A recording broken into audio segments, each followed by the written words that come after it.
This is Chris from retrocession.org. This is episode 7 of Step into Bliss. Today, we're going to step into balance. So what's balance? There's so many different kinds of balance. There's physical balance. I'm a yoga teacher. We deal with balance a lot. There's emotional balance, intellectual balance, maybe even spiritual balance. We'll explore these a little bit later. But what is balance? Rumi said that life is a balance of holding on and letting go. And that sounds about right to me. I'm going to talk today about balance in that way. Let's look to physical balance as an analogy for other types of balance in our life. So if we talk about standing on one foot, balancing on one foot, what does that mean? So we're talking about tree pose or dancer in yoga. What does it mean? Well, we start with an assumption. We're trying to stand on one foot. That's the position we're trying to hold. Physically, in yoga especially, balancing means maintaining that position no matter what arises. Usually in yoga, what arises in the body. So can we apply that in the rest of life? Sure. But only if we know where we're trying to go, the state. Without that end result, what is balance anyway? We may just buy into what somebody else has told us is balance. That's usually how we do it. But what if that isn't balance for me? Where were they trying to go when they set up this definition of balance? What kind of life were they called to live? So I think the first step in finding balance is figuring out what your values are. What's important to you? That takes us back to the Rumi quote. Life is a balance of holding on and letting go. What's important to you? Have you considered it? What kind of life do you want to lead? How do you want to approach life? How do you want your emotions to manifest themselves? Do you like to engage yourself intellectually? Are you an artist? Do you need that creative outlet? What is life to you? And we're obviously not going to get to the bottom of those questions in a 30-minute podcast. And maybe you already have these answers. If so, beautiful. If not, that's also beautiful. Because asking these questions is an opportunity to grow. So we have to figure out where we're headed if we're going to find balance. Without it, balance is meaningless. It's just a word. I can tell you about all the things I did that were imbalanced, and I'll get into some of them right here. For a long time, I mention it fairly often. It was a big part of my life, but I was an attorney. And as an attorney, I went through really what I went through in many areas of my life up to this point. Periods of intense activity, inspiration. I wanted to feel like I was accomplishing something, like I was doing something important, not just living day to day, not just surviving. I wanted to create something new, innovative, something impactful. But I wasn't necessarily doing it because I was concerned about impacting the world. I wanted to feel special.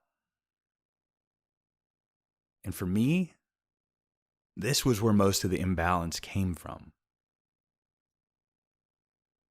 In my case, my values were misaligned. Deep in my heart, I didn't care about being special, about accomplishing things. That was all programmed over time in my childhood. I had experiences, and those experiences told me that to be special is the most important thing I can do in life. Or to be special is going to reduce or eliminate my anxiety. I'll finally be better when I achieve that thing. So that's a situation where my values were misaligned with who I really am. So not only do we have to have the values, we have to figure out, are those really my values? Or are those somebody else's values imposed on me? Or in values that I imposed on myself? Am I running on programming? Or have I really gotten in touch with my values? So not only do we have to have the values, we have to determine, are they aligned with who we really are, what our calling is? So let's assume we've done that. We've done that work. I imagine if you're here listening to this podcast, you're probably one of those people looking, working, doing self-development, spiritual work. Some would call you a seeker. We're here trying to find that purpose that aligns with who we are. It's a long road, but one worth traveling. So we have that purpose, or maybe we think we've discovered that purpose. What does balance look like? For me, it's about making sure that I'm living in alignment with that purpose. If I look at my calendar, I look at the entries on my calendar. What do they say about my purpose? Could somebody pick up my calendar and figure out what my purpose is based on my calendar? Could someone access my online banking and figure out what my purpose is based on how I spend? Could someone listen to my conversations on a daily basis with friends, family, strangers? Could they listen to my conversations and recognize what my purpose is? Am I living in alignment with that purpose? And I think that's the central inquiry into balance. So we find a purpose, determine whether it's in alignment. Once we've found that purpose, we align the aspects of our life so they're all headed in that same direction. But there's more to it than that. We're humans. Humans have particular needs, whether we like it or not. Essentially, am I missing out on a particular area of my life that needs attention? As human beings, we have basic needs. So many times in my life, I lived off of caffeine, not eating for most of the day. I could keep that up for a while, no problem. But always, eventually, it caught up with me. So while I was maybe hyper effective for a while, I was imbalanced. And eventually I got burnt out and crashed and burned. It's really the story of my law career. and forced me to retire. It was absolutely imbalanced. Various self-help books break down often 8 categories in our lives. I remember once hearing someone talk about it as spinning plates. We can only keep so many plates spinning. Sometimes these are broken down as family, friends, career, health, finances, recreation, personal growth, spirituality. We're not getting deep into those categories today. But are you neglecting an area of your life where you have needs? Are you eating enough? Do you need exercise to feel like your body's working properly? Are you doing things that you enjoy? Are you growing? Are you connected spiritually, whatever that means for you? Sometimes alignment is not enough by itself. And often alignment requires us to take care of things that we'd rather put to the wayside, like finances. It's dangerous to allow passion to subsume some of these basic human needs. Balance. I'm certainly not preaching here. My life isn't perfectly balanced. I work on it every day. Every morning I journal. Without fail, 7 days a week. Part of the reason for doing that is balance, reminding me what's important. Tasks sometimes take over. To-do lists. I forget about why I'm doing the things that I'm doing. And I've learned, just like if I'm standing on one leg in yoga, I feel when my balance is starting to shift and I adjust. The same is possible in the rest of our life. I found that for me, when I have an uneasy feeling, or when things just aren't going well, now of course, there are ups and downs, issues may come up, but I'm talking about a general sense of things not going well, things not flowing smoothly. When that happens, and when I'm at my best, I pause. Because I know something is out of balance. That uneasiness is not something to hide from and distract myself with television, other things. It's not something to just chalk up to the human condition.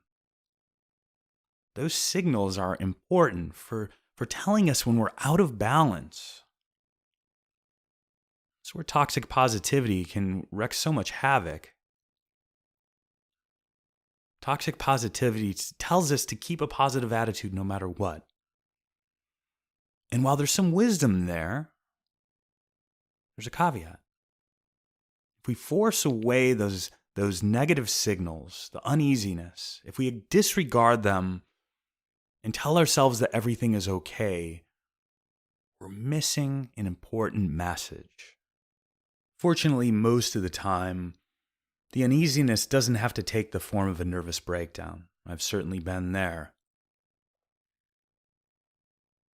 Often, the signs are there long before hitting bottom. It's just not going quite right. This doesn't feel quite right.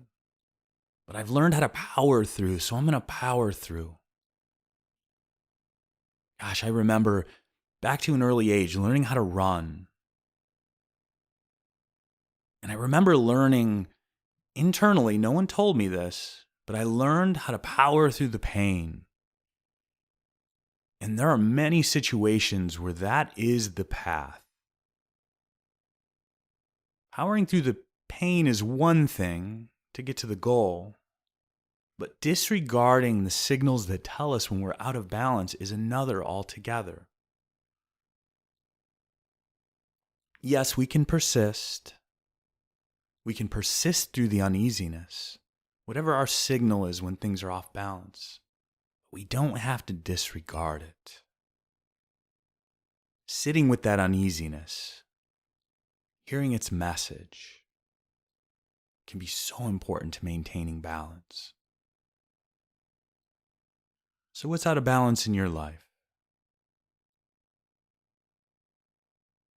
Where do you feel uneasy? Is there an area where you know something's off, but you're struggling to do the right thing by yourself? Did your diet leave you feeling sluggish, terrible, eating fast food? Are you watching too much TV? Spending hours every evening? Is your relationship with your family on the rocks? Are you working too much? Are you working less than you need to?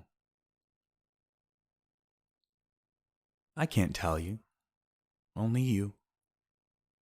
So just sit with it for a moment. You can always pause. Maybe you close your eyes, breathe. Where are you out of balance? You know the spot. You may find your mind tries to clamp down, tries to hide. There may be some area that you don't want to think about. That's often the place you most need to go. This is a safe space for that. To experiment. To approach these things with curiosity. So often in this society, this world, we're fed distractions constantly. Rather than dealing with what needs handling, we distract ourselves. It's a habit. It's a habit encouraged by the society around us, by advertising, by the internet, by television. Where are you out of balance? If you have your journal handy, you can always pause or just sit with it here. You'll remember. Or maybe you're not sure. What are you holding on to that no longer serves you? What's throwing off the balance in your life? What are you holding on to? Just because it's easy, because inertia is pulling you forward, what are you afraid to think about in this moment? Where are you holding yourself back from that balance? As I said earlier, we're not going to find balance. We're not going to find our life purpose in a half-hour podcast. This is a journey. But maybe taking a few moments for yourself, listening, contemplating. One of those areas stands out, and you can start step by step to find balance in your life. For me, there was no possibility of balance until I found some healing. I was a mess internally from the age of 6 or 7 until my early 40s. It felt like I'd never get better. I read every self-help book I could find, listened to podcasts like this, meditated, sometimes hours a day. Yoga kept me sane for a time, but it only worked temporarily. It didn't fix the issues. And let me tell you, there was no way I was going to find balance. Well, there's really no way I was going to find my purpose until I found that healing. And let me tell you, you can be healed. I know, because I was healed. I was as anxious and as depressed as a person can be. My life was the biggest mess I can imagine. Do you know what? I didn't die broken, alone. Once I started eliminating the programming, I had a shot at finding balance in my life. I was no longer running around pulled like a bull by its nose, this way and that by my anxiety. To that point, most of my life had been run by my anxiety. And anxiety is never going to lead you to balance. I can say that with certainty. Anxiety might lead you to a kind of truce with yourself and with the world, but it's never going to lead you to true balance. It's never going to lead you to your life's purpose. It may lead you to good enough. It's not going to take you where you're trying to go. So if we find that purpose, if we align our life toward that purpose, if we make sure we're taking care of all the fundamentals as human beings, that's when we have a shot at finding balance. There are other areas in my life where I lost balance. Substance abuse, relationships. Man, relationships, maybe more than anything else. Always thinking that finding the right person was going to bring balance and happiness in my life. Well, that was never going to happen. My wife is incredible. But you know what? I came to her with my purpose. I came to her with balance. She complements it. She didn't bring it into my life. It was already there. Letting go of the need for constant validation, that was a turning point for me. Because needing that validation is going to get me out of balance every time. When my source is other people's comments about me, other people's view of me, I'm no longer working toward that goal that I set for myself. I'm working toward their vision of me. And I will never find balance there. Never. That's not an easy task. How do we let go of that need for validation? The need to feel special? How do we sit with what is? See it for what it is. And take that next step. That's why we're here. So how can we find balance in our lives? What do we do to find that balance?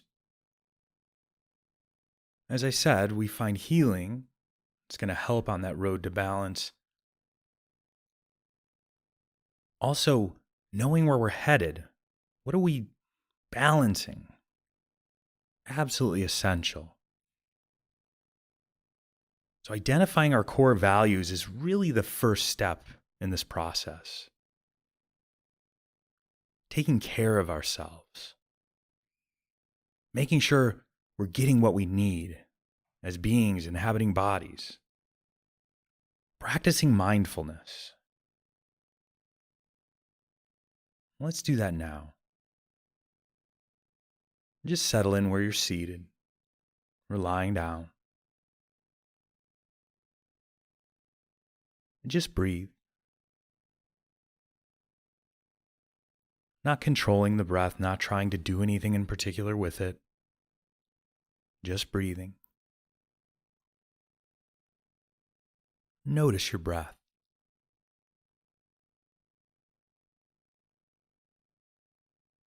You may have your attention at the nose where the breath is coming in, the back of the throat where the air hits. Or maybe you just notice the rise and fall of your chest. Any of those is beautiful. Just breathe. Attention lightly on the breath.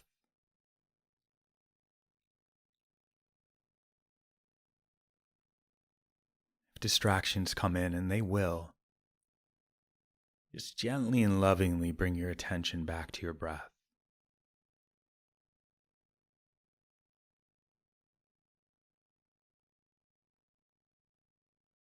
As many times as it takes. Distractions are going to come. Distractions are going to go.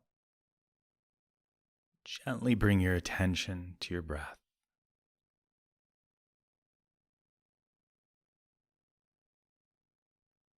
Now, notice the sounds in the room around you. Ambient noises in the room. Sounds filtering in from outside.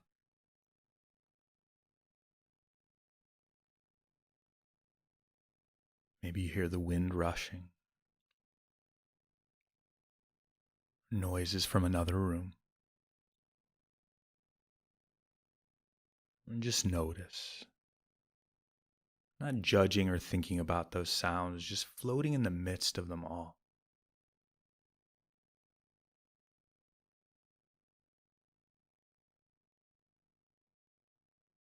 Now,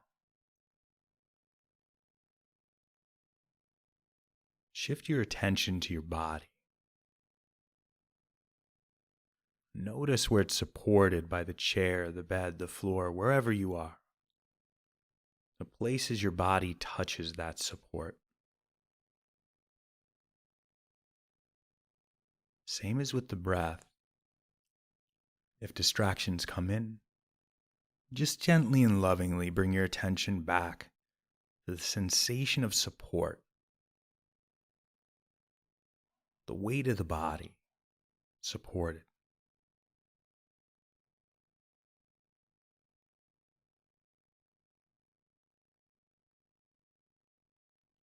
Now,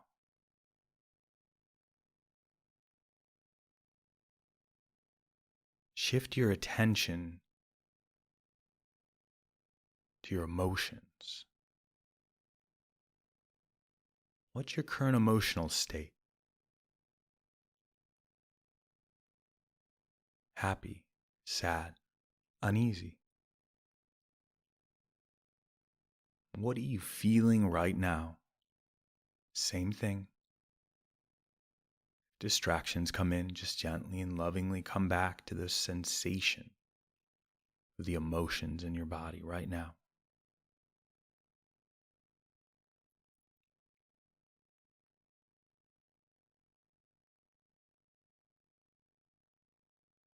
Now, if eyes are closed, notice the light filtering in through the eyelids. Unless you're in the dark, you should have some light filtering in through your eyelids. Notice it.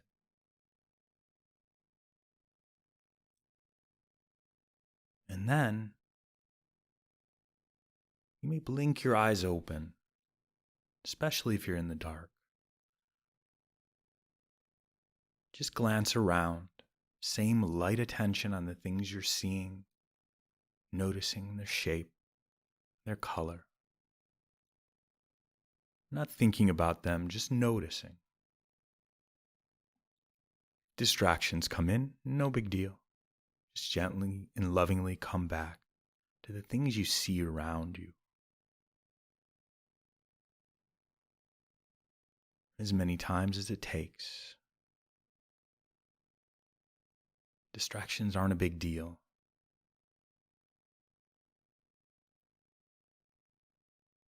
Now,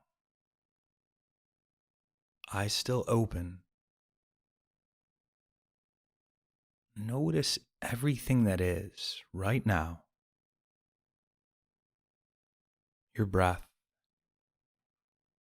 the sounds around you, the sensation of being in your body,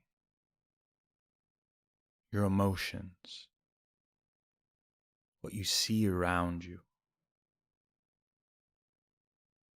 You can either take this all in at once, not really focusing on any one thing,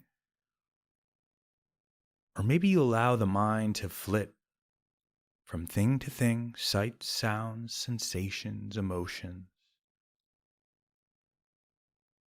The attention can flit from thing to thing like a bee from flower to flower. It's beautiful. Just gently and lovingly sitting in the midst of it all. Even thoughts are allowed here. Not getting sucked into those thoughts, not following those thoughts. Just noticing them in the midst of all of this. The sights, the sounds, the sensations, the thoughts. Not singling them out. They float in the midst of it all. Just notice.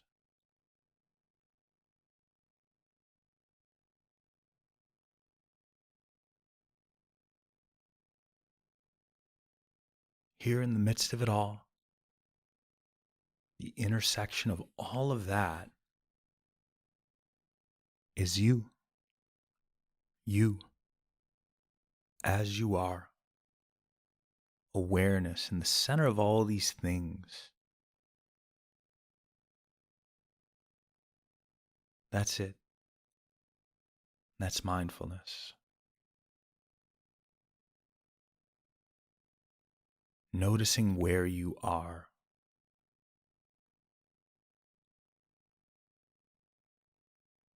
It's the root of balance. Because if we're seeking where we're not, it's going to throw us off. Yes, we step and we land and we adjust. But what if we step where there's no solid ground? What then? Anticipating, hoping, believing, wanting.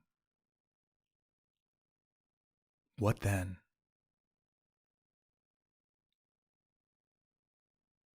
What kind of balance is possible when we're not here right now, not even seeing the path laid out in front of us? Mindfulness, the root of balance. Life has a natural rhythm. If we can be there for it, see it, feel it, engage with it, instead of fighting against the current, we flow with it. That's when the deepest balance of all comes. When we embrace life's natural rhythm. So we've talked about balance.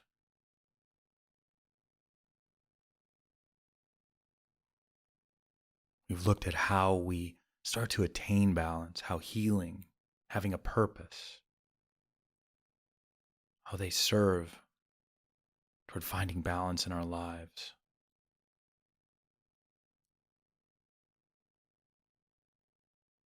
We got a little deeper with mindfulness, noting where we are, clear-sighted. And from there, we can start to step toward where we're going.